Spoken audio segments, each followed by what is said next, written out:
జ్వరం వచ్చిందే అందుకనే తింటున్నా. ఎవరు పెట్టిండ్రు బెల్ల? నీకు జ్వరమా? ఎవరు చేసిండ్రు బెల్ల? మామ చేసిందా? ఎంత వచ్చింది జ్వరం? ఎంత వచ్చింది?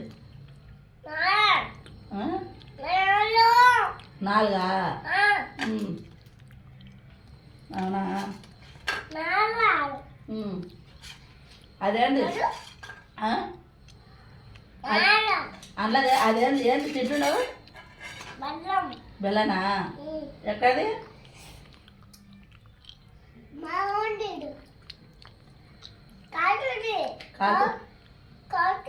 కాలుతుందా? నీ బెల్ల కాలుతుందా? ఇందాక కాలుతలేదన్ను నీది చల్ల ఉందా కాలుతుందా? కాలుతుందా? ఊరుకో తిను పిల్లొచ్చే తిను. దబా దబా తిను.